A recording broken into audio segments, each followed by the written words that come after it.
Hello everyone, welcome to the YouTube channel of Rau's academy for competitive exam. मेरा नाम है advocate Varun प्रधान और आज मैं जो टॉपिक कवर करने वाला हूं वो इन दिनों बड़ा न्यूज में है, बड़ा विवाद में है, जिसका नाम है द हिजाब इशू। ऑनरेबल सुप्रीम कोर्ट का रिसेंटली एक स्प्लिट वर्डिक्ट इस इशू पर आया है और साथ ही हम कॉम्प्रिहेंसिवली कवर करेंगे इस टॉपिक को समझते हुए सेक्युलरिज्म के इशू को। ठीक है, पंथ निरपेक्षता जिसे कहा जाता है उसे भी आज हम बहुत डिटेल में समझने की कोशिश करेंगे। तो आज का ये लेक्चर आपके लिए जीएस पेपर 2 के लिए बहुत बेनिफिशियल होगा। साथ ही सोशल इश्यूज का भी ये एक महत्वपूर्ण पार्ट बन सकता है। पेपर 4 एथिक्स एंड इंटेग्रिटी में भी सेक्युलर मोरालिटी नाम का एक कॉन्सेप्ट है, उसका भी ये एक इंपॉर्टेंट पार्ट बनता है और ऐसे के लिए तो ये महत्वपूर्ण होता ही है। तो मेरी आप सभी को ये सजेशन है कि प्लीज अपने अपने नोट पैड्स और पेन उठा लीजिए और इम्पोर्टेंट बातों की नोट मेकिंग आप इस लेक्चर को देखते देखते करते जाइएगा, क्योंकि सब कुछ आपके स्क्रीन पर दिखा पाना मेरे लिए संभव नहीं होगा। ठीक है, तो आप जहां चाहें इस वीडियो को पॉज करके स्क्रीनशॉट ले सकते हैं और साथ ही साथ आप नोट्स भी बना सकते हैं। तो इसके पहले हम आगे बढ़े, आप इस वीडियो को लाइक कर लीजिए और राउस एकेडमी के यूट्यूब चैनल को सब्सक्राइब कर लीजिए अगर आपने अब तक हमारे चैनल को सब्सक्राइब नहीं किया है। ठीक है, तो आइए आगे बढ़ते हैं और समझते हैं इस पूरे टॉपिक को। सेक्युलरिज्म भी इन दिनों बड़ा न्यूज में था, क्योंकि 4 सितंबर की एक न्यूज में आपने शायद पढ़ा होगा कि एक पिटीशन आई है ऑनरेबल सुप्रीम कोर्ट में डॉक्टर सुब्रमण्यम स्वामी, जिसको लेकर गए और उन्होंने कहा कि हमारे कॉन्स्टिट्यूशन के प्रियम्बल में से सोशलिस्ट और सेक्युलर शब्द हटा दिए जाएं। एक याचिका लेकर डॉक्टर स्वामी सर्वोच्च न्यायालय पहुंचे कि देश के संविधान की उद्देशिका में से समाजवादी और पंथ निरपेक्ष शब्दों को हटा दिया जाए। हालांकि मामला अभी सुप्रीम कोर्ट में पेंडिंग है, देखना होगा कि सुप्रीम कोर्ट इस पर क्या कहता है। मैं समझता हूं कि यह पिटीशन रिजेक्ट ही होगी, क्योंकि इस तरह की पिटीशन पहले भी आ चुकी है और कई कई केसेस में ऑनरेबल सुप्रीम कोर्ट ये बात कह चुका है कि सेक्युलर वर्ड जो है या secular nature of the nation जो है वो एक बेसिक स्ट्रक्चर है, बुनियादी ढांचा है जिसको चेंज नहीं किया जा सकता है। तो मैं समझता हूं कि शायद सुप्रीम कोर्ट इस पिटीशन को भी रिजेक्ट ही करेगा, लेकिन देखते हैं सुप्रीम कोर्ट इस पर क्या निर्णय लेता है। ठीक है, आज हम मोटा माटी समझने की कोशिश करेंगे इस टर्म सेक्युलर को, इस कॉन्सेप्ट ऑफ सेक्युलरिज्म को, और इससे जुड़े जितने भी विवाद हैं उनको भी समझने की कोशिश करेंगे, क्योंकि ये हमारे देश का दुर्भाग्य है कि सेक्युलर वर्ड्स को आजकल बहुत अच्छी नजरों से नहीं देखा जाता। एक ऐसी क्वालिटी इंडियन स्टेट की जिस पर हमें फक्र होना चाहिए, उस पर विवाद उठते रहते हैं। ठीक है, इसके लिए हम सबसे पहले जानते हैं classification of states on basis of relationship with religion. राज्य का धर्म के साथ संबंध के आधार पर वर्गीकरण समझने की कोशिश करते हैं। तो सबसे पहला वर्गीकरण जो है वो है रिलीजियस स्टेट, या फिर जिसको थियोक्रेटिक स्टेट्स भी कहते हैं। थियोक्रेटिक स्टेट यानी कि ऐसे राज्य जो धर्म के आधार पर चलते हैं, अर्थात वहां पर रिलीजियस हेड ही स्टेट का हेड होगा। रिलीजियस बुक जो है वही स्टेट का कॉन्स्टिट्यूशन मानी जाएगी। इसके दो बढ़िया उदाहरण यहाँ पर दिए हुए हैं, वेटिकन सिटी और ईरान। यहाँ पर जो रिलीजियस हेड होता है वही हेड ऑफ स्टेट भी होता है। और ऐसे थियोक्रेटिक राज्यों में उस डोमिनेंट रिलीजन वाले लोगों के लिए स्पेशल प्रिविलेजेस होते हैं, या यूं कहें कि उस धर्म के अलावा कोई और धर्म मानने वाले लोगों के साथ सेकेंडरी या सब्सिडरी तरह से बिहेव किया जाता है। ठीक है, दूसरे होते हैं रिलीजियसली इन्फ्लुएंस स्टेट, धर्म प्रभावित राज्य जिन्हें कहते हैं। ऐसे राज्यों में हो सकता है कि रिलीजियस हेड जो है वो स्टेट का हेड ना हो, और घोषित तौर पर जो रिलीजियस बुक है वो देश का कॉन्स्टिट्यूशन ना हो, लेकिन ये वो स्टेट्स हैं जो रिलीजन से बहुत ज्यादा इन्फ्लुएंस्ड होते हैं।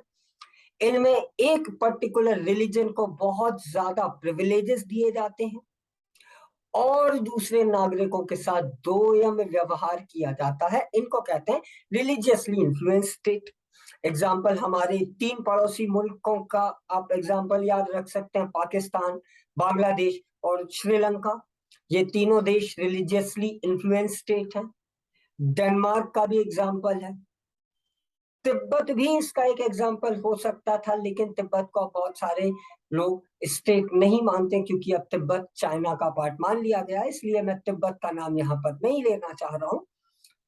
तीसरा होता है सेक्युलर स्टेट, पंथ निरपेक्ष राज्य। ऐसे राज्य जो किसी भी रिलीजन को अपहोल्ड नहीं करते हैं, और ऐसे राज्य जो सभी धर्मों का समान रूप से आदर करते हैं। The state which respect all the religion, those states are termed as secular state. इसका सबसे बढ़िया एग्जाम्पल तो इंडिया ही है। दूसरा बढ़िया उदाहरण यूएसए है। ये वो स्टेट है जो कोई रिलीजन अपहोल्ड नहीं करते, स्टेट का अपना कोई रिलीजन नहीं होता, लेकिन इसमें रहने वाले सिटीजन के लिए ये आजादी होती कि वे अपनी मर्जी से जो चाहे वो धर्म फॉलो कर सकते हैं। चौथा टाइप होता है इररिलीजियस या एंटी रिलीजियस स्टेट, या फिर जिसको एथीस्टिक स्टेट भी कहते हैं, धर्म विरोधी राज्य। इसको अधर्म विरोधी अधर्मी राज्य मत मान लीजिएगा, धर्म विरोधी राज्य या फिर एंटी रिलीजियस स्टेट। ऐसे स्टेट जो हर तरह के रिलीजन को कंडेम करते हैं, ठीक है। इसको आप कठोर धर्म निरपेक्षतावादी राज्य भी कह सकते हैं, या उग्र धर्म निरपेक्षतावादी राज्य भी कह सकते हैं, जिनमें इतने एग्रेसिवली सेक्युलरिज्म को फॉलो किया जाता है कि किसी भी रिलीजन को प्रैक्टिस करने की, प्रोफेस करने की आजादी इन देशों में नहीं होती। एग्जाम्पल यूएसएसआर जो था, या चाइना जो था, जो है, या नॉर्थ कोरिया जो है, इन सारे देशों में धार्मिक स्वतंत्रताएं नहीं होती, रिलीजियस फ्रीडम नहीं होती। ये कंडेम करते हैं हर तरह की रिलीजियस प्रैक्टिसेस को। आमतौर पर आप देखिएगा जितने भी मार्क्सिस्ट स्टेट होंगे या जो लेफ्ट ड्रिवन स्टेट होंगे, वो एंटी रिलीजियस स्टेट या एथीस्टिक स्टेट होंगे। तो कुल मिलाकर ये जो हमने क्लासिफिकेशन किया है, जो relationship with state and religion के बढ़ते क्रम में है, जिन स्टेट्स में बहुत ज्यादा क्लोज रिलेशन है रिलीजन के साथ, और धीरे धीरे जब ये रिलेशन कम करते जाएंगे तो वो उनका क्लासिफिकेशन बनता जाएगा। I hope this idea is clear. अब हम समझते हैं कि सेक्युलरिज्म का बैकग्राउंड क्या है, इसका हिस्टोरिकल डेवलपमेंट कहाँ से हुआ। सेक्युलरिज्म के लिए जो हिंदी शब्द है वो पंथ निरपेक्ष है, तो क्या पंथ निरपेक्ष अप्रोप्रिएट है या धर्म निरपेक्ष अप्रोप्रिएट है, कितनी तरह का सेक्युलरिज्म होता है, एक्सेट्रा, इसको भी समझने की कोशिश करते हैं। तो 19th सेंचुरी में जॉर्ज हेलियोक नाम के एक विचारक ने सेक्युलरिज्म टर्म जो है वो कॉइन किया था, ठीक है। तो 19th सेंचुरी में ये टर्म पहली बार प्रचलन में आया। इसका लिटरल मीनिंग तो हम समझ ही चुके हैं, ये एक कॉन्सेप्ट है, ये एक फिलॉसफी है, ये एक दर्शन है जो इंश्योर करता है कि स्टेट किसी भी पर्टिकुलर रिलीजन को ऑफिशियल रिलीजन ना माने, स्टेट रिलीजियसली न्यूट्रल रहे और सभी धर्मों का रिस्पेक्ट करे, ठीक है। कोई भी एक राजकीय धर्म ना हो, धार्मिक रूप से राज्य तटस्थ हो और सभी धर्मों का आदर करे। ये है सेक्युलरिज्म का मोटा माटी कॉन्सेप्ट। लेकिन सेक्युलरिज्म के 2 मोड्स होते हैं, एक है नेगेटिव सेक्युलरिज्म और एक है पॉजिटिव सेक्युलरिज्म, या फिर जिसको नकारात्मक पंथ निरपेक्षता भी कहा जाता है, उग्र पंथ निरपेक्षता या कठोर पंथ निरपेक्षता भी कहा जाता है। या फिर और दूसरे टर्म्स में हम कह दें एथिस्टिक सेक्युलरिज्म जिसे कहा जाता है, anti religious idea of secularism, the idea which is negative in itself, which does not allow any kind of religious practice in a state. Example is France. France में जो सेक्युलरिज्म फॉलो होता है वहां पर नेगेटिव मोड ऑफ सेक्युलरिज्म है, क्योंकि France में किसी भी तरह के धार्मिक चिन्हों को इस्तेमाल करने की आजादी नहीं है। फ्रांस में आप तिलक नहीं लगा सकते हो, टोपी नहीं पहन सकते हो, क्रॉस नहीं लटका सकते हो, एक्सेट्रा। इससे ठीक उलट होता है पॉजिटिव कॉन्सेप्ट ऑफ सेक्युलरिज्म, सकारात्मक पंथ निरपेक्षता, या फिर जिसे आप उदारवादी पंथ निरपेक्षता भी कहते हैं, लिबरल सेक्युलरिज्म भी आप कह सकते हैं, जो एडवोकेट करता है रिलीजियस न्यूट्रलिटी के लिए, कि साहब रिलीजियसली स्टेट न्यूट्रल रहेगा, धार्मिक रूप से तटस्थ रहेगा और सभी धर्मों की बराबरी से रिस्पेक्ट करेगा। सिटीजन के पास ये राइट होगा कि वो अपने अपने धार्मिक परंपराओं को अपहेल्ड कर सके। Example India, example US. Bharat के भीतर आप मंदिर जा सकते हैं, मस्जिद जा सकते हैं, आप गुरुद्वारे जा सकते हैं, आप ईश्वर में विश्वास करना चाहें तो करें, नहीं करना चाहते तो मत करें, इसके लिए भी आप स्वतंत्र हैं। ठीक है। सो ये मोटा माटी बाइफिकेशन है सेक्युलरिज्म का, मोड के बेसिस पर, नेगेटिव सेक्युलरिज्म और पॉजिटिव सेक्युलरिज्म। ठीक है। तो इंडिया में जो फॉलो होता है वो लार्जली पॉजिटिव सेक्युलरिज्म है। और डिटेल में हम समझने की कोशिश करते हैं इंडियन कॉन्टेक्स्ट में सेक्युलरिज्म, क्योंकि जो विवाद इन दिनों बड़ा चल रहा है कि साहब सेक्युलरिज्म वर्ड तो कभी हमारे देश के ओरिजिनल कॉन्स्टिट्यूशन में था ही नहीं। जब देश में इमरजेंसी लगी थी तब तत्कालीन सरकार 42nd कॉन्स्टिट्यूशनल अमेंडमेंट लेकर आई थी और ये वर्ड ऐड किए गए। ये पॉलिटिकली मोटिवेटेड एक स्टेप था, है ना, राजनीतिक रूप से किया जाने वाला एक अमेंडमेंट था। इसका पॉलिटिकल मिसयूज बार बार किया जाता है, किया जाता था, इसलिए इस शब्द को हटा दिया जाए। कुछ इस तरह की बात ही सुब्रमण्यम स्वामी ने अपनी पिटीशन में कही, जिसकी चर्चा मैंने बिल्कुल शुरुआत में की थी। तो यहां से एक इंपॉर्टेंट फैक्ट जो आप याद रखेंगे कि सेक्युलरिज्म वर्ड भले ही 42nd अमेंडमेंट में ऐड किया गया हो, लेकिन इंडियन कॉन्स्टिट्यूशन का नेचर, उसकी प्रकृति, उसकी प्रवृत्ति हमेशा से सेक्युलर रही है। जब से हमारा संविधान बना, हमारे कॉन्स्टिट्यूशन मेकर्स ने रिजेक्ट किया था कम्युनल आइडिया, कि जिस लाइन पर हमारा पड़ोसी मुल्क बना है पाकिस्तान, हम उस लाइन पर अपना मुल्क भारत नहीं बनाएंगे। हमारे देश में सभी के लिए समान रूप से धार्मिक आजादी होगी, सभी धर्मों का इस देश में आदर किया जाएगा और धर्म से राज्य तटस्थ रहेगा। राज्य का, स्टेट का अपना कोई ऑफिशियल रिलीजन नहीं होगा। ये बात इंश्योर हमेशा से हमारे कॉन्स्टिट्यूशन मेकर्स ने कही और ये चीज रिफ्लेक्ट होती है हमारे कॉन्स्टिट्यूशन के कुछ आर्टिकल्स में, जो कि बात करते हैं रिलीजियस फ्रीडम्स की, आर्टिकल 25 से लेकर 28 तक। और इंडियन आइडिया ऑफ सेक्युलरिज्म को लेकर एक व्यक्ति की बात बड़ी मार्क की है, जो आप एज इट इज कोट कर सकते हैं। डॉक्टर सर्वपल्ली राधाकृष्णन ने एक बड़ी कमाल की बात इंडियन सेक्युलरिज्म को लेकर कही थी। डॉक्टर राधाकृष्णन ने कहा, when India says it is a secular country, it does not mean that the relevance of religion in personal lives is lost. It also does not mean that secularism in itself is a positive religion or state acquired any divine right. It simply means that state shall be religiously neutral. इसका मैं हिंदी में अनुवाद कर देता हूं। Doctor Radhakrishnan ने कहा कि जब भारत ये कहता है कि वो एक पंथ निरपेक्ष राज्य है, इसका मतलब ये नहीं है कि हमारे व्यक्तिगत जीवन में से धर्म की प्रासंगिकता पूर्ण रूप से समाप्त हो गई है। इसका मतलब ये भी नहीं है कि पंथ निरपेक्षता अपने आप में एक सकारात्मक धर्म है या फिर राज्य ने कोई दैवीय अधिकार प्राप्त कर लिए हैं। इसका मतलब बिल्कुल सामान्य रूप से ये है कि राज्य जो है धार्मिक रूप से तटस्थ रहेगा, सभी धर्मों का आदर करेगा, राज्य का अपना कोई धर्म नहीं होगा।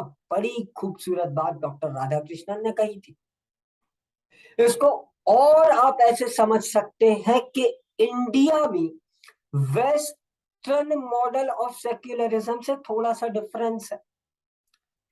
वेस्ट में स्टेट और रिलीजन के बीच में एक क्लियर कट डिमार्केशन है, एक वॉल ऑफ सेपरेशन है, एक दीवार जैसी उठी हुई है स्टेट और रिलीजन के बीच में। लेकिन इंडिया में ये सेपरेशन इतना ज्यादा अपरेंट नहीं है, बल्कि इंडियन मॉडल में तो दोनों इंटरमिंगल होते रहते हैं। किस एक्सटेंट तक हम जानते हैं, इंडिया को आप ऐसे समझे कि हमने क्लियर कट डिमार्केशन नहीं किया, हमने कोई दीवार नहीं उठाई राज्य और धर्म के बीच में। जो बात डॉक्टर राधा कृष्णन जिक्र कर रहे थे वही बात है, पर हमने ये इंश्योर किया कि राज्य धार्मिक मामलों में और राज्य के मामलों में टांग नहीं अड़ाएंगे। ये बात हमें स्ट्राइक आउट करनी पड़ेगी, ये बैलेंस, ये संतुलन बनाकर रखना पड़ेगा। और राज्य तक कब तक धार्मिक मामलों में इंटरफेयर नहीं करेगा, जब तक कॉन्स्टिट्यूशनल फ्रेमवर्क में धर्म चल रहे हैं। मेरी बात को नोट कर लीजिएगा dear learners, until and unless religion is practiced, professed, followed in the ambit of constitution, a state will not interfere. And once religion supersedes it or overreach those constitutional limits, state में interfere, state cartel down कर सकता है religious freedom को। ठीक है, तो क्या ambit होगा रिलीजियस फ्रीडम का? कॉन्स्टिट्यूशनल एम्बिट होगा। संविधान के दायरे में रहकर आप अपना धर्म फॉलो करें, मंदिर जाए, मस्जिद जाए, पूजा करें, नमाज अदा करें, धर्म को मानना है माने, नहीं मानना है नहीं माने, लेकिन ऐसा कुछ मत करें जिस देश के संविधान के खिलाफ जाता हो। इतनी तक आपको आजादी है। इस कॉन्सेप्ट को हम कहते हैं वॉचफुल बेनिवलेंस, सतर्क द्विपक्षीयता। इसे कहा जाता है कि स्टेट चुपचाप रहेगा, धार्मिक मामलों में इंटरफियरेंस नहीं करेगा, लेकिन जब कॉन्स्टिट्यूशनल एम्बिट के बाहर जाएगी तो रिलीजन, तो स्टेट इंटरफेयर कर सकता है। और यही कारण है कि कोर्ट एक्सेट्रा में आप अक्सर सेक्युलरिज्म और उससे अलाइड टॉपिक्स के केसेस सुनते रहे होंगे। यदि क्लियर कट डिमार्केशन होता वेस्ट जैसा, तो सुप्रीम कोर्ट कभी भी इस तरह के मामलों को एंटरटेन ही नहीं करती, चाहे वो सबरीमाला का इशू हो, चाहे वो हिजाब का इशू हो, चाहे वो ट्रिपल तलाक का मुद्दा हो। ये सारे मुद्दे कोर्ट में जा ही इसलिए पाते हैं क्योंकि हम वॉचफुल एम्बिवलेंस को फॉलो करते हैं, कि हम चुपचाप बैठे सब कुछ वॉच करेंगे, हम सतर्क रहेंगे, देखते रहेंगे और तब तक नहीं बोलेंगे जब तक तुम अपनी लिमिट्स के बाहर नहीं जाते हो। Is that absolutely clear? एक प्रश्न और उठता है इंडिया में सेक्युलरिज्म को लेकर, या यूं कहें कि इसके हिंदी शब्द को लेकर, कि क्या पंथ निरपेक्ष सही शब्द होगा या धर्म निरपेक्ष सही शब्द होगा? कौन सा शब्द हमें इस्तेमाल करना चाहिए सेक्युलरिज्म के लिए? तो एक छोटी सी बात हम यहां पर समझ लेते हैं। पंथ निरपेक्ष ही इसका सही हिंदी अनुवाद होगा, ना कि धर्म निरपेक्ष। इसका एक कारण है, मैंने जैसा आपको कहा कि भारत में वेस्ट से थोड़ा सा अलग कॉन्सेप्ट ऑफ सेक्युलरिज्म फॉलो किया जाता है। धर्म शब्द की यदि हम बात करें तो भारतीय धार्मिक ग्रंथों ने धर्म शब्द की बड़ी विस्तृत व्याख्या की है, बड़ा ही ब्रॉड इंटरप्रिटेशन धर्म शब्द का होता है। धर्म शब्द का एक मायना आपके नेचर को भी रिफ्लेक्ट करता है, कि जो आपका नेचर है वो आपका धर्म है। मसलन आग का धर्म है जलाना, पानी का धर्म है गलाना। कर्तव्य के सेंसेस में, ड्यूटीज के सेंसेस में भी धर्म शब्द इस्तेमाल होता है। एक बड़ा ही आम फहम सा शब्द आपने सुना होगा, राजधर्म। राजा का जो धर्म है, राजा का जो कर्तव्य है वो राजधर्म है। शिक्षक धर्म, जो शिक्षक का कर्तव्य है वो शिक्षक धर्म है। सो जो आपका कर्तव्य है वह भी आपका धर्म है। ठीक है, तो क्या हम ड्यूटीज से निरपेक्ष हो रहे हैं, क्या कर्तव्यों से निरपेक्ष हो रहे हैं? So answer is no. क्या हम अपने नेचर से निरपेक्ष हो रहे हैं? Answer is no. क्या हम मॉरलिटी से निरपेक्ष हो रहे हैं? So answer is again no. जब बात यहाँ सेक्युलर साइंसेस की आ जाए तो हम सिर्फ पूजा पद्धति, धार्मिक मान्यताएं, बिलीफ, इस सेंसेस में सेक्युलर हो रहे हैं, इस सेंसेस में न्यूट्रल हो रहे हैं। ठीक है, इसलिए पंथ निरपेक्ष ज्यादा अप्रोप्रिएट शब्द है। एक धर्म के भीतर कई सारे पंथ होते हैं। मैं एक उदाहरण देकर आपको ये बात समझाता हूं। जैसे हिंदू एक धर्म है, और हिंदू धर्म के विद इन कई सारे पंथ हैं, जैसे आर्य समाज, जैसे ब्रह्म समाज। ये सारे विद इन हिंदू धर्म के पंथ हैं। या फिर मुस्लिम धर्म की हम बात करें, इस्लाम की बात करें, तो शिया और सुन्नी ये दो प्रमुख पंथ माने जाते हैं। जैन धर्म की बात करें तो दिगंबर और श्वेतांबर ये दो प्रमुख पंथ माने जाते हैं। तो हम पंथों में भी निरपेक्ष रहेंगे। With in the sects of a religion also we will ensure neutrality. That is the overall concept, and that is why, ladies and gentlemen, the appropriate word for secularism in Hindi would be पंथ निरपेक्ष, ना कि धर्म निरपेक्ष। और हमारा जो Indian idea of secularism है वो वेस्टर्न आइडिया से कंफ्यूज ना हो जाए। यही कारण था कि हमारे कॉन्स्टिट्यूशन मेकर्स ने ओरिजिनल कॉन्स्टिट्यूशन में सेक्युलर वर्ड का इस्तेमाल नहीं किया। ऑल्दो हमारा कॉन्स्टिट्यूशन इन लार्जर स्पिरिट हमेशा सेक्युलर था। I hope the idea is very very clear. ठीक है, तो मैं समझता हूं कि आपको इंडियन सेक्युलरिज्म का पूरा कॉन्सेप्ट समझ में आ गया होगा। अब हम देखते हैं इंडियन कॉन्स्टिट्यूशन के वो प्रोविजंस जो ये रिफ्लेक्ट करते हैं कि इंडिया का कॉन्स्टिट्यूशन एकदम सेक्युलर कॉन्स्टिट्यूशन है। कुछ प्रोविजन, आर्टिकल आप अपनी स्क्रीन पर देख पा रहे होंगे, आर्टिकल 14, 15 और 16। ये तीनों आर्टिकल राइट टू इक्वालिटी की बात करते हैं। आर्टिकल 14 कहता है state shall not deny to any person equality before law और इक्वल प्रोटेक्शन ऑफ लॉ। राज्य कभी भी किसी व्यक्ति को कानून की नजर में समानता या फिर कानून में के द्वारा संरक्षण की समानता से वंचित नहीं रखेगा। ठीक है, ये एक नेगेटिव ऑब्लिगेशन है स्टेट की कि किसी को भी प्रिवेंट नहीं किया जाएगा इक्वालिटी से, कोई स्पेशल प्रिविलेज नहीं दिया जाएगा। लॉ की नजर में सब बराबर रहेंगे, चाहे वो हिंदू हो, मुस्लिम हो, अथीस्ट हो, थीस्ट हो, कोई भी हो, सब बराबर रहेंगे। So this reflect the concept of equality along with the secularism. Further article 15(1) ये बात करता है कि state shall not discriminate against any citizen only on ground of religion. Point number 1, religion के आधार पर डिस्क्रिमिनेट नहीं किया जाएगा, भेदभाव नहीं किया जाएगा। और भी कुछ ग्राउंड दिए हुए हैं जैसे race, caste, sex, place of birth etcetera. तो आर्टिकल 15 भी ये बात रिफ्लेक्ट करता है कि हम बाय द नेचर सेक्युलर हैं। आर्टिकल 16 कहता है कि इक्वलिटी ऑफ अपॉर्चुनिटी मिलेगी सभी सिटीजन्स को। और अगेन आर्टिकल 16 के ही और प्रोविजन आप देखेंगे तो वो कहेगा कि अपॉर्चुनिटी देते समय स्टेट डिस्क्रिमिनेट नहीं कर सकता रिलीजन, रेस, कास्ट, सेक्स या प्लेस ऑफ बर्थ के आधार पर। ये सभी बताते हैं कि कैसे इंडिया में सभी के लिए समानता, इक्वलिटी इंश्योर करी गई है। यदि हम सेक्युलर नहीं होते तो ये इक्वलिटी नहीं इंश्योर की जा सकती। जैसा मैंने आपको शुरू में ही बताया था कि जो थियोक्रेटिक स्टेट होते हैं वो कुछ जो डोमिनेंट रिलीजन होगा उसको प्रिविलेजेस देते हैं। यहाँ पर कैटेगोरिकली आर्टिकल 14 कह रहा है कि किसी को स्पेशल प्रिविलेजेस नहीं दिए जाएंगे किसी भी आधार पर। अभी क्लियर ऑन दिस? आगे बढ़ते हैं और रिलीजियस फ्रीडम वाले प्रोविजन देखते हैं जो फर्दर सब्सटेंशिएट करेगा कि हमारा कॉन्स्टिट्यूशन हमेशा से सेक्युलर था। इस आर्टिकल की आप लैंग्वेज पढ़िए दोस्तों, मजा आ जाएगा। इसमें लिखा है freedom of conscious and free profession practice and propagation of religion. Conscious क्या है ये कॉन्शियस? इसका हिंदी शब्द देखें आप तो विवेक इसे कहा जाता है। सही और गलत में अंतर करने की क्षमता को हम कॉन्शियस कहते हैं सरल भाषा में।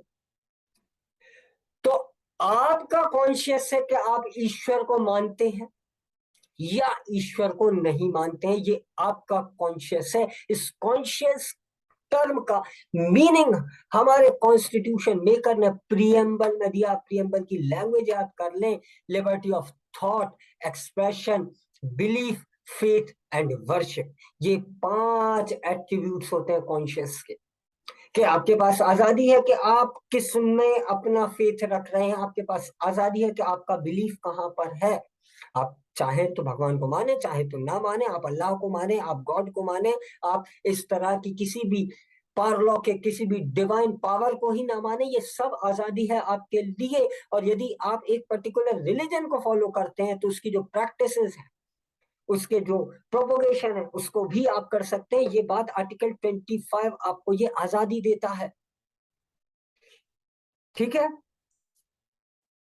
26 की बात करें तो आर्टिकल 26 आपको आजादी देता है, आप अपने रिलीजियस अफेयर्स को मैनेज कर सकते हैं। ठीक है, अपने रिलीजियस अफेयर्स को मैनेज कर सकते हैं, चैरिटेबल इंस्टीट्यूशन बना सकते हैं, मूवेबल और इमूवेबल प्रॉपर्टी रख सकते हैं, उस प्रॉपर्टी को एडमिनिस्टर कर सकते हैं। ये सारी चीजें अलाउड है एक रिलीजियस डिनोमिनेशन के लिए।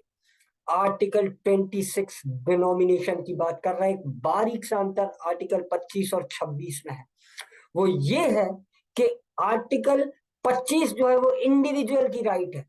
एक इंडिविजुअल की राइट है कि वो अपने रिलीजन को प्रैक्टिस करे, प्रोपोगेट करे, प्रोफेस करे आदि।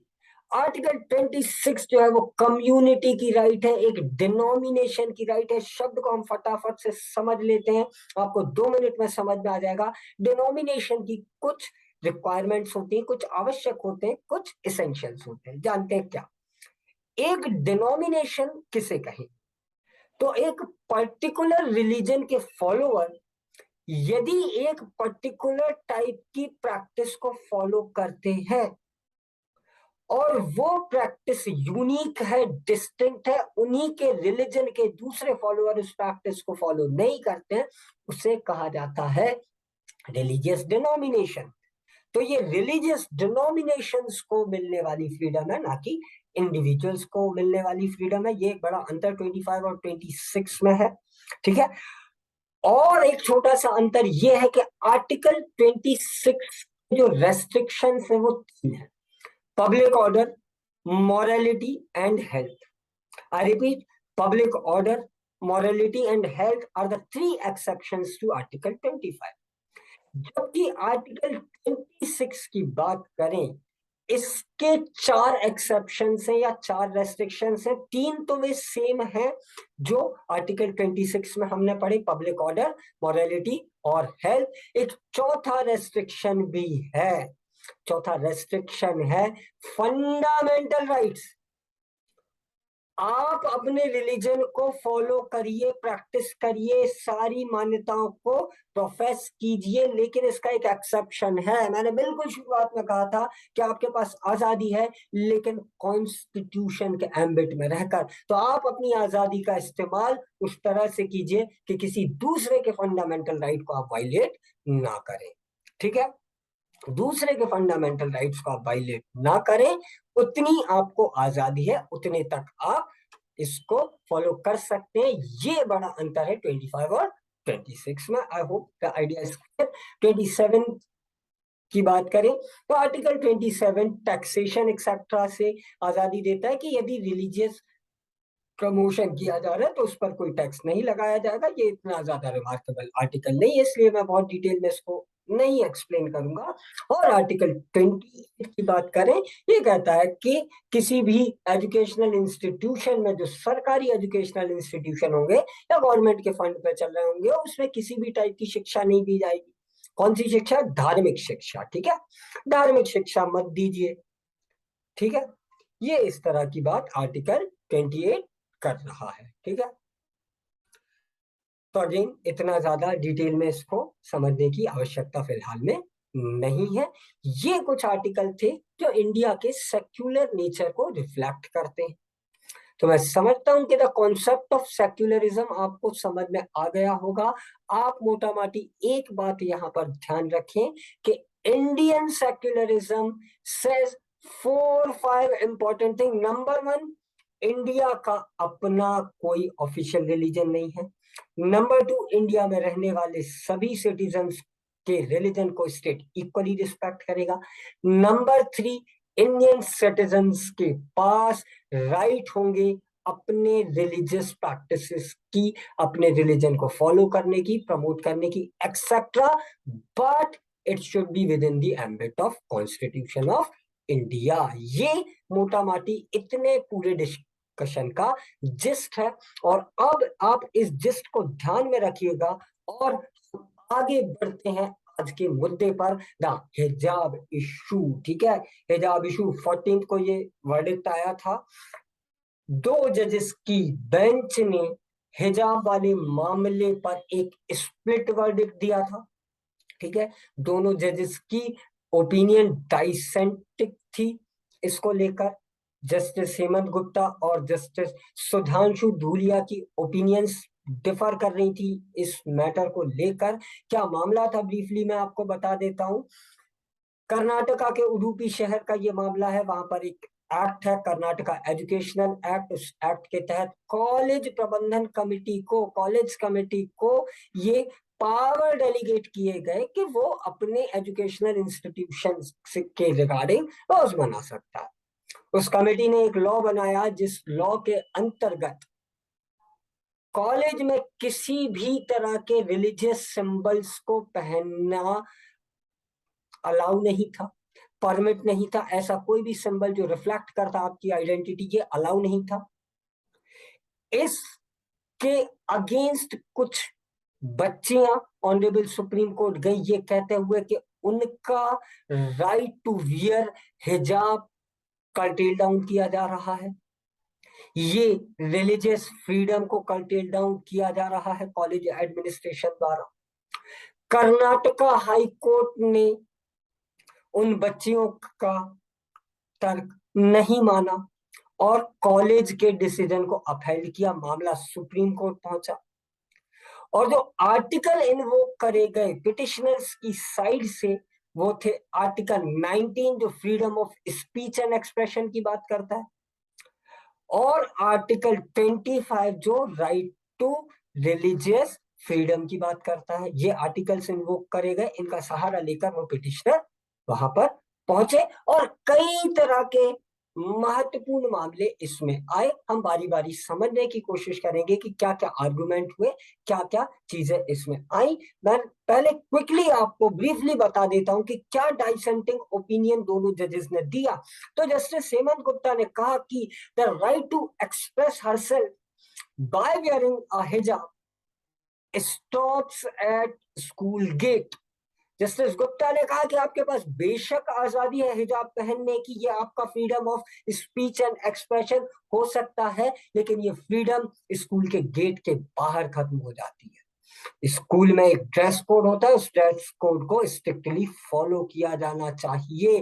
The freedom of expression guaranteed under article 19(1)(a) does not extend to wearing of head scarf. Justice Gupta ने कहा कि हिजाब पहनना 19(1)(a) के अंदर नहीं आता है। और जस्टिस धूलिया ने कहा कि with due respect I disagree with justice Gupta because I am of the view that wearing hijab should be simply a matter of choice. Right to live with choice and dignity is embodied under Article 21. ये एक absolute ना सही लेकिन एक composite fundamental right है सभी का, right to choose.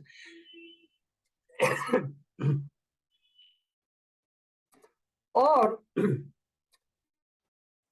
ये भी जस्टिस गुप्ता ने कहा कि ये संभव है कि बहुत सारी मुस्लिम बच्चियां एजुकेशनल इंस्टीट्यूशन में अलाउ ही इसलिए की जा रही हैं उनकी फैमिलीज के द्वारा क्योंकि वो हिजाब पहनकर जा रही हैं। तो ये हिजाब तो एक तरह से लिबरेटिंग फोर्स है। यदि इस हिजाब की वजह से मुस्लिम बच्चियों को अलाउ कर रही हैं उनकी फैमिलीज एजुकेशनल इंस्टीट्यूशन में आने दे के लिए, तो इसे अलाउ कर देना चाहिए। हमें लार्जर बेनिफिट देखना चाहिए सोसाइटी का।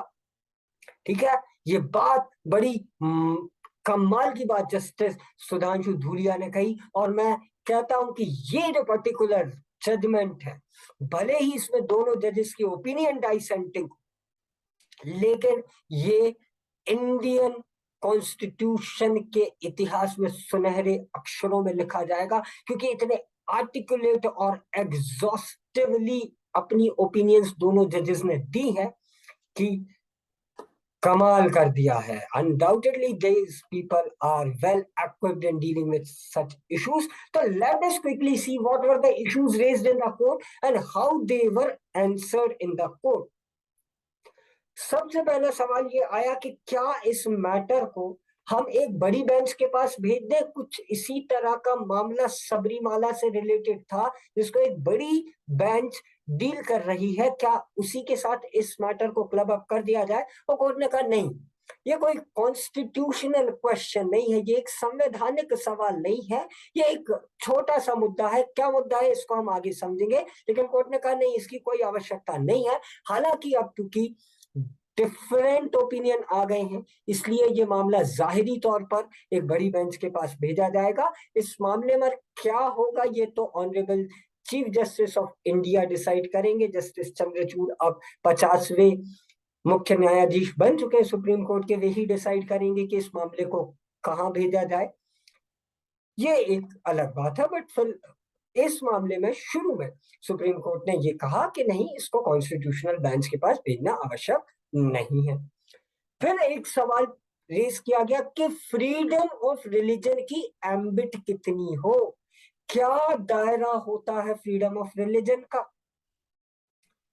और इसका बड़े कंसाइजली और प्रिसाइजली दोनों जजेस ने एक सुर में जवाब दिया कि देयर आर 4 एक्सेप्शंस और 4 रेस्ट्रिक्शंस, और in other words we can say the ambit of freedom of religion is morality, नैतिकता, हेल्थ, स्वास्थ्य, पब्लिक ऑर्डर यानी कि लोक व्यवस्था, और दूसरे fundamental rights, other fundamental rights, the rights contained in part 3 of the constitution. ये 4 चीजें एम्बिट बनाती हैं। इन 4 से बाहर आप मत जाइए और खूब आराम से अपनी धार्मिक स्वतंत्रता एंजॉय कीजिए, पर इन 4 को आप हैम्पर मत कीजिए, है ना। यदि कोई भी ऐसी आपकी रिलीजियस प्रैक्टिस है जो इमोरल है, तो उसको कर्टेल डाउन किया जा सकता है। इसके लिए मैं सबसे बढ़िया एग्जाम्पल इस्तेमाल करता था सती प्रथा का।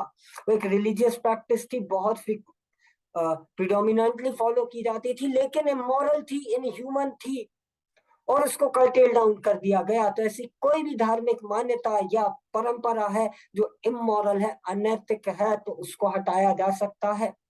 और ऐसी एक नहीं 1000 एग्जाम्पल आप सभी दे सकते हैं कि ऐसी कुछ धार्मिक मान्यताएं होंगी जो कि पब्लिक पॉलिसी के लेवल पर अनैतिक दिखेंगी। एक रैशनल, एक बुद्धिजीवी, एक तार्किक व्यक्ति के रूप में आप सोचें तो वो मॉरल दिखेंगी।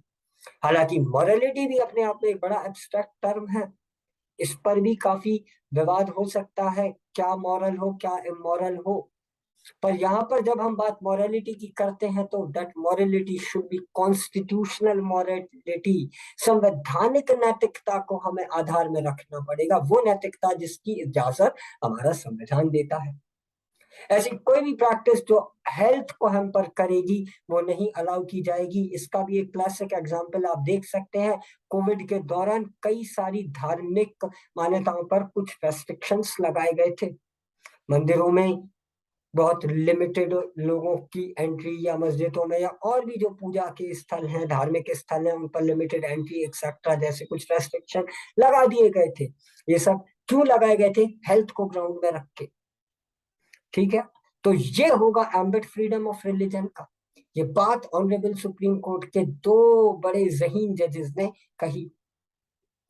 तीसरा इशू जो रेस किया गया इस हिजाब मामले में कि article 19, article 21 and 25 mutually exclusive का ये अलग अलग हैं या इनको एक साथ पढ़ा जाना चाहिए, एक साथ इनको इंटरप्रेट किया जाना चाहिए। और ऑनरेबल सुप्रीम कोर्ट ने कहा, कहा नहीं मैं यूं कहूंगा रिपीट किया, no these fundamental rights are not mutually exclusive. ये अलग थलग राइट्स नहीं है, इन सबको एक साथ पढ़ा जाना चाहिए। ये एक गुलदस्ता है, ये एक बुके है फ्लावर्स का। सभी राइट्स को एक साथ आप कॉम्प्रिहेंसिवली देखते हैं, ना कि अलग अलग देखते हैं। और पब्लिक के लार्जर बेनिफिट में आप इसको इंटरप्रेट करते हैं, इसकी व्याख्या आप जनहित को ध्यान में रख के करते हैं। ठीक है, इनको एक साथ पढ़ा जाना चाहिए, एक साथ इंटरप्रेट किया जाना चाहिए। लेकिन एक बात और भी है कि कोई भी राइट एब्सोल्यूट नहीं है, संपूर्ण नहीं है। रीजनेबल रेस्ट्रिक्शन इन पर लगाया जा सकता है, जिसकी चर्चा अभी हमने की। और आर्टिकल 25 के तो रेस्ट्रिक्शन हम डिटेल में समझ ही चुके हैं। ठीक है, ये बात भी ऑनरेबल सुप्रीम कोर्ट ने इस इशू में रीइटरेट करी। इससे पहले भी वे कई केसेस में ये बात कह चुके हैं। अगला क्वेश्चन उठाया गया कि क्या कर्नाटका गवर्नमेंट के पास ये पावर था कि वो कॉलेज एडमिनिस्ट्रेशन को अपने पावर डेलीगेट कर देती। ये तो स्टेट का काम था लॉज बनाना, लेकिन यहाँ तो लॉ कॉलेज एडमिनिस्ट्रेशन ने बनाया है, क्या स्टेट ये कर सकता था? दूसरा सवाल उठाया गया कि क्या फ्रीडम ऑफ रिलीजन को एग्जीक्यूटिव ऑर्डर से कर्टेल डाउन किया जा सकता है? एक कार्यपालिक आदेश से क्या फंडामेंटल राइट, मूलभूत अधिकारों को नियंत्रित किया जा सकता है?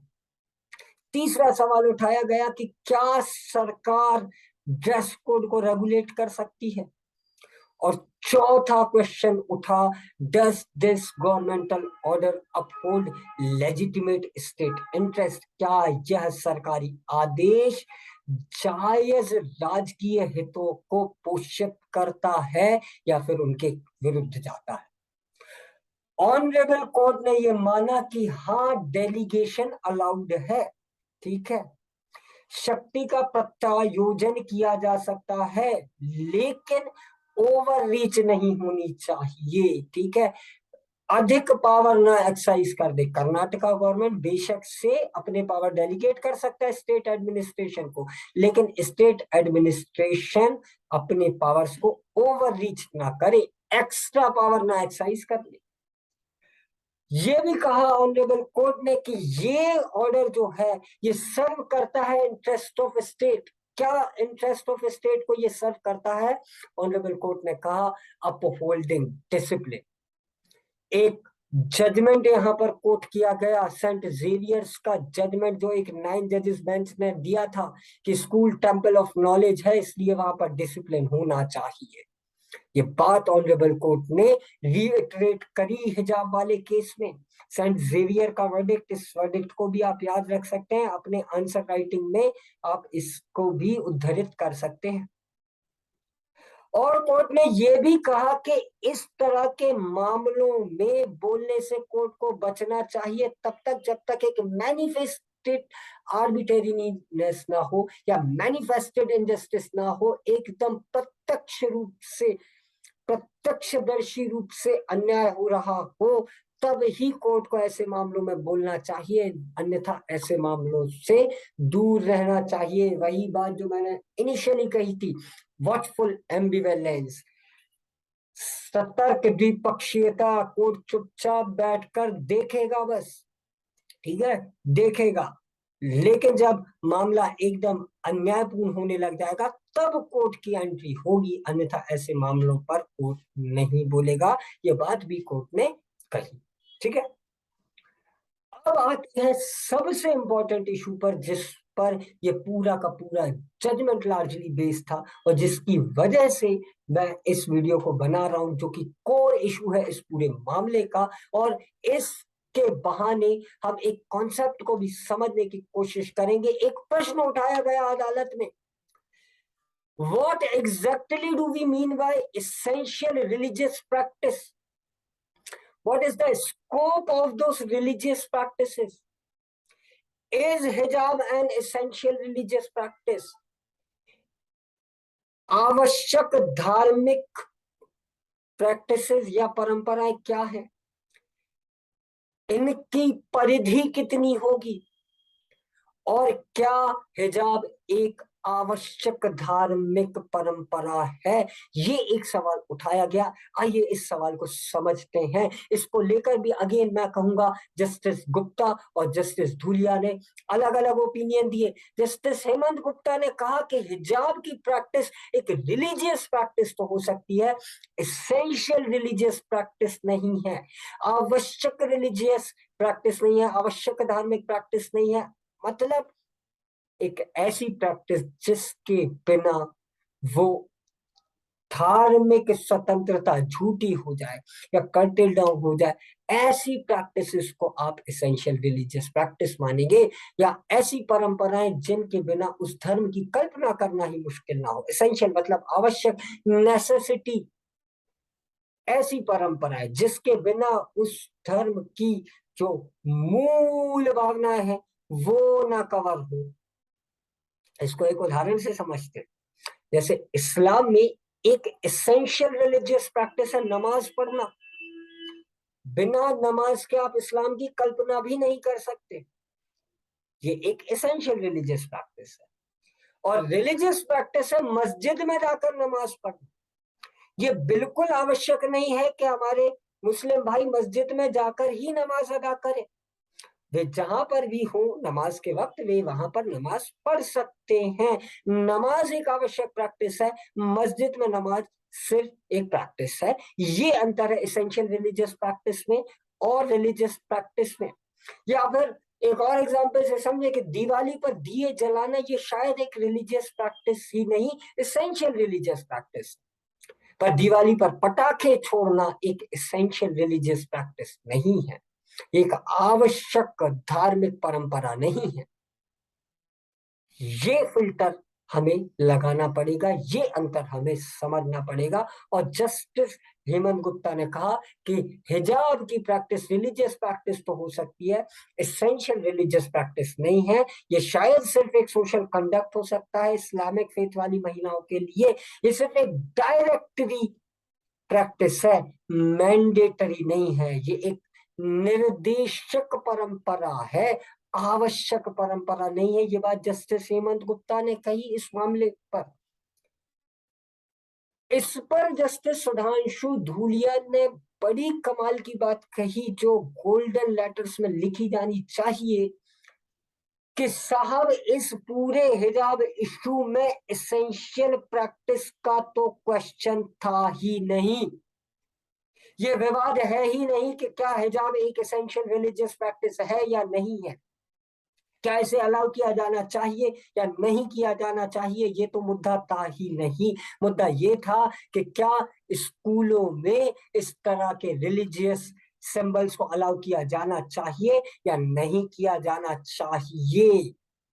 ये है सवाल। हम इस पर बात नहीं कर पाए। पता नहीं क्यों कर्नाटका हाई कोर्ट ने ये बात एंटरटेन कर ली और क्यों पिटिशनर ने भी ये बात कही कि ये हमारी इसेंशियल रिलीजियस प्रैक्टिस का पार्ट है। ये तो मुद्दा था ही नहीं। ये बात जस्टिस सुधांशु धूलिया ने कही। एक बात और दोनों जजेस ने कही कि जितने भी केसेस अब तक ऑनरेबल सुप्रीम कोर्ट के सामने आए एसेंशियल रिलीजियस प्रैक्टिसेस को लेकर, वो सारे केसेस एक इंडिविजुअल की राइट के इन्फ्रिंजमेंट की बात करते थे, एक व्यक्ति की धार्मिक स्वतंत्रता के हनन से रिलेटेड थे।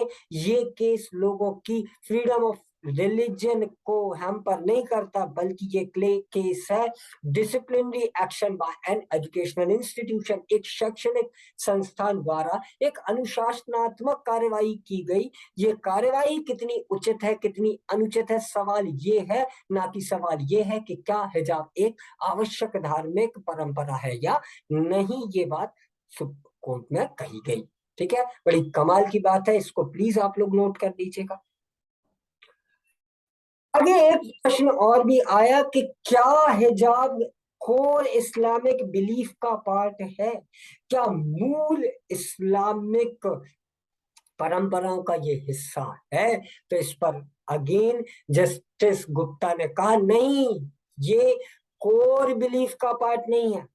बड़ी दिलचस्प बहस हुई, जितने भी वकील थे जो पिटिशनर्स को रिप्रेजेंट कर रहे थे, चाहे वो एडवोकेट राजीव धवन हो, चाहे वो कपिल सिब्बल हो, चाहे वो प्रशांत भूषण हो, बड़े कमाल के उन्होंने आर्ग्यूमेंट्स इस मैटर पर किए। बहुत सारे कोर बिलीफ्स की भी बात कही गई, कुरानिक वर्सेस वहां पर कोट किए गए, कई सारे जजमेंट्स कोट किए गए, बहुत सारे जो कमेंट्रीज एक्सेट्रा थी उनको कोट किया गया। लेकिन यहाँ पर जस्टिस गुप्ता ने एक बड़ी अच्छी बात कही जिसको समझना बहुत जरूरी है, बड़ी इंपॉर्टेंट और नोटेबल बात है। जस्टिस गुप्ता ने कहा कि इस्लाम में हिजाब की प्रैक्टिस कोर इस्लामिक बिलीफ नहीं है, इसलिए इसको सिखों के टर्बन से कंपेयर ना किया जाए। I repeat, hijab shall not be compared to the turbans worn by Sikh. Justice Gupta ने एक फुल बेंच जजमेंट भी कोट किया Punjab and Haryana high court का, जो कि Gurleen Kaur versus state of Punjab में आया था। गुरलीन कौर वाले केस में यह माना गया था कि सिख धर्म की इसेंशियल रिलीजियस प्रैक्टिस है पगड़ी बांधना, और न सिर्फ पगड़ी बांधना बल्कि बाल ना कटाना। यदि आप बाल कटा लेते हैं तो आप सिख धर्म के सच्चे फॉलोवर नहीं माने जाते हैं, इसलिए सिखिज्म में पगड़ी बांधना एक एसेंशियल रिलीजियस प्रैक्टिस है जिसको हिजाब के साथ कंपेयर नहीं किया जा सकता, as already established that it may be a religious practice but not an essential religious practice.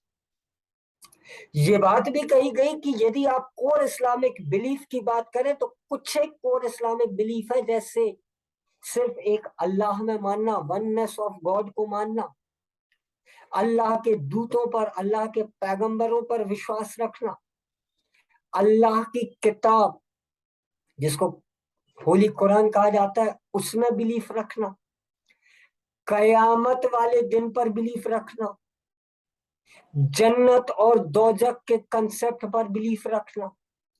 Essential practices की बात करें तो ये बात कही गई कि नमाज, हज, रोजा और जक़ात ये कुछ एसेंशियल इस्लामिक प्रैक्टिस है, बाकी तो रिलीजियस प्रैक्टिस है, एसेंशियल प्रैक्टिसेस नहीं है। ये बात भी ऑनरेबल कोर्ट में कही गई, इसलिए हिजाब इशू को एसेंशियल रिलीजियस प्रैक्टिस के प्रिज्म से ना देखा जाए, ये बात खुद जस्टिस धूलिया ने रिइटरेट करी, जो बड़ी महत्वपूर्ण बात है। इसके अलावा कुछ बातें और भी जस्टिस धूलिया ने कही। इस बात को जब मैं आपको कह रहा हूं तो प्लीज एक नोट बना लीजिएगा, बड़ी महत्वपूर्ण बात मैं आपको बताने वाला हूं। ये मेरे शब्द नहीं है, कई सारे लीगल स्कॉलर्स ये बात कहते आए हैं, कई सारे जजेस इस बात को कहते आए हैं। वो ये है कि हमारे देश में एक्चुअली इस बात पर तो कोई बहस होनी ही नहीं चाहिए कि कौन सी प्रैक्टिस एसेंशियल है, कौन सी प्रैक्टिस एसेंशियल नहीं है। I repeat, there should be no debate between what practices are essential and what practices are not.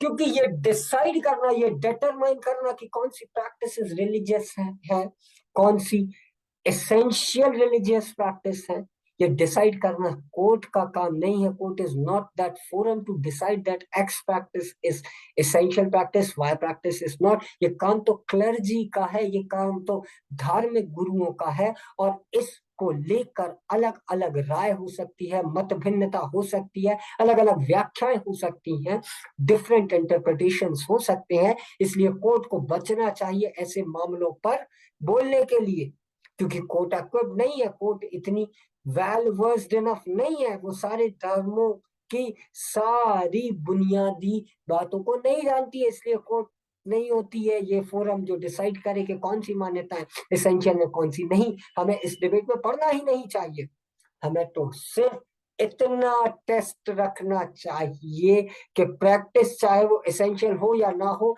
क्या वो प्रैक्टिस हमारे कॉन्स्टिट्यूशन के परव्यू में आती है या नहीं। इस टेस्ट को कहा जाता है test of assertiveness. I repeat, this test is known as test of assertiveness, in which court may determine whether religious practice are within ambit of constitution or not. इसको एक उदाहरण से समझते हैं। जैसे मान लीजिए हम कहीं से इस तरह के साक्ष्य लेकर आ जाए कि साहब सती प्रथा तो सनातनी परंपरा की एक एसेंशियल रिलीजियस प्रैक्टिस है। मैं आप सभी लर्नेड व्यूअर से ये सवाल पूछना चाहूंगा, हाँ और ना के टर्म्स में, क्या तब भी उस प्रैक्टिस को इंडिया में अलाउ किया जाना चाहिए? और मैं समझता हूं कि आप यूनानिमसली कहेंगे नहीं, क्योंकि ये हमारे कॉन्स्टिट्यूशन के एम्बिट से बाहर जाती है, हमें इसका फिल्टर रखना चाहिए। ये बात बड़ी कमाल की बात ऑनरेबल सुप्रीम कोर्ट में कही गई, जिसके लिए जस्टिस धूलिया की जितनी तारीफ की जाए उतनी कम है। ठीक है, बट बहरहाल अभी इस मामले पर पूरी तरह से कोई एक राय नहीं बन पाई है। आगे इस मामले में और स्टोरीज डेवलप होंगी, बट मैं समझता हूं कि ये पूरा इशू आपको क्लियर हुआ होगा, साथ ही सेक्युलरिज्म का पूरा कॉन्सेप्ट आपको समझ में आया होगा। लास्टली एंड फाइनली कुछ वे फॉरवर्ड मैं अपनी पर्सनल ओपिनियन में आपको बताता हूं कि क्या किया जाना चाहिए। इसमें एक बात तो खुद जस्टिस धूलिया ने कही, वो बात मैं अपनी तरफ से नहीं कह रहा हूं कि हमें टेस्ट ऑफ असर्टिवनेस रखनी चाहिए। हमें देखना ये नहीं है कि कौन सी प्रैक्टिस एसेंशियल है, कौन सी नहीं है। हमें देखना ये है कि कौन सी प्रैक्टिस कॉन्स्टिट्यूशन के एम्बिट में है, कौन सी नहीं है। ठीक है, तो शायद सवाल सबसे बड़ा यही उठेगा कि क्या हिजाब पहनना ही कॉन्स्टिट्यूशन के अगेंस्ट जा रहा है? ये क्वेश्चन होना चाहिए था। मेरे ख्याल से जो 3 वे फॉरवर्ड या मेरी ओपिनियन में जो किया जाना चाहिए आगे इस मुद्दे पर, वो ये है कि स्टेट एक रीजनेबल अकोमोडेशन दे दे, कुछ ऐसा बीच का रास्ता स्टेट निकाले कि जिसमें डिसिप्लिन भी इंश्योर हो जाए स्कूलों में, कॉलेजेस में, और freedom of choices, freedom of expression, freedom of religion भी अपहोल्ड रहे। ऐसा एक रीजनेबल अकोमोडेशन के लिए कोई मिडिल पाथ स्टेट निकाल, एक नसीहत या एक एडवाइस दी गई थी कि जिस रंग की यूनिफॉर्म है, यदि उसी रंग का हिजाब अलाउ कर दिया जाए, उस रंग के दुपट्टे का हिजाब बनाना अलाउ कर दिया जाए, तब भी रीजनेबल अकोमोडेशन हो सकता है। हालांकि कर्नाटका हाई कोर्ट ने इस एडवाइस को भी नहीं माना, रिजेक्ट कर दिया। ये किताब तरीका हो सकता था। दूसरा वे फॉरवर्ड जो स्टेट को इंश्योर करना चाहिए वो है कि हमारे इक्वलिटी और राइट टू एजुकेशनल एक्सेस, इन दोनों का प्रिंसिपल बचा रहे, अपहोल्ड हो जाए, न सिर्फ फॉर्मली बल्कि सब्सटेंशियली। सिर्फ शब्दों में नहीं, भावनाओं में लॉ का इंटरप्रिटेशन होता है। Laws are not interpreted in terms of letters but in terms of the spirit, और इस लार्जर स्पिरिट में इन दोनों को अपहेल्ड किया जाना चाहिए। सबको बराबरी हो, सबके समानता हो, किसी को भी एजुकेशनल एक्सेस से रोका ना जाए किसी भी वजह से। ये बात स्टेट को इंश्योर करनी चाहिए। और तीसरा और आखिरी बात जो मैं समझता हूं कि स्टेट को देखना चाहिए इस पूरे मुद्दे पर, वो ये है कि इंडिविजुअल फ्रीडम और इंस्टीट्यूशनल कंट्रोल के बीच में एक संतुलन, एक बैलेंस स्टेट को बनाकर रखना चाहिए। ठीक है, ठीक है, ये जरूरी है स्कूल्स के लिए, कॉलेजेस के लिए कि वो डिसिप्लिन को इंश्योर करें, लेकिन वो इस लेवल तक ना चले जाए कि किसी की पर्सनल फ्रीडम जो हमारे देश का संविधान अलाउ करता है उसको आप कर्टेल डाउन करने जाएं। स्कूल में बच्चा एंटर हो रहा है, इसका मतलब ये नहीं है कि स्कूल के गेट पर वो अपने सारे फंडामेंटल राइट सरेंडर करके आता है। आप बेशक से इंस्टीट्यूशनल फ्रेमवर्क बनाएं, आप इंस्टीट्यूशनल कंट्रोल रखें, आप इंश्योर करें कि इंस्टीट्यूशंस में डिसिप्लिन हो, लेकिन वो डिसिप्लिन बच्चों की इंडिविजुअल फ्रीडम के कॉस्ट पर ना आए। ये इंश्योर करना भी स्टेट का काम है।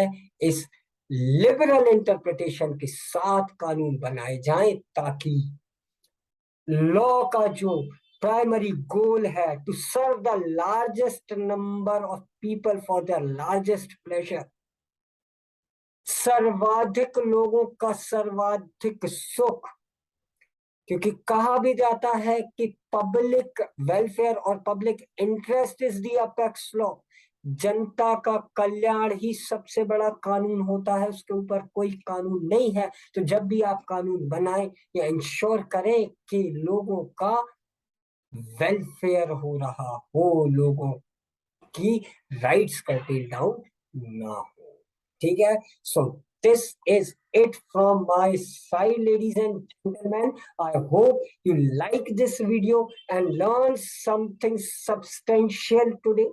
If you like it, then please hit the like button, comment your feedbacks, and if you have any doubt regarding these issues, you can comment your doubts as well. I will try to clarify them. आप सभी हमारे batches भी join कर सकते हैं यदि आप भोपाल में हैं तो। हमारा एड्रेस आप अपने स्क्रीन पर देख पा रहे होंगे, है ना। Zone 2 MP नगर भोपाल 826 में आप हमारे इंस्टीट्यूशन में विजिट कर सकते हैं, और इसी तरह के कई सारे अपडेट्स को प्राप्त करते रहने के लिए राउज एकेडमी के यूट्यूब चैनल को आप सब्सक्राइब कीजिए, अपने फेलो एस्पिरेंट्स के साथ शेयर कीजिए, हमारे दूसरे सोशल मीडिया हैंडल्स को भी फॉलो करिए। और इस वादे के साथ मैं फिलहाल आपसे विदा लेता हूं कि हम जल्दी फिर मिलेंगे ऐसे ही किसी टॉपिक पर 360 डिग्री अप्रोच के साथ, उसके कॉम्प्रिहेंसिव ओवरव्यू के साथ। Till then, goodbye and please take care.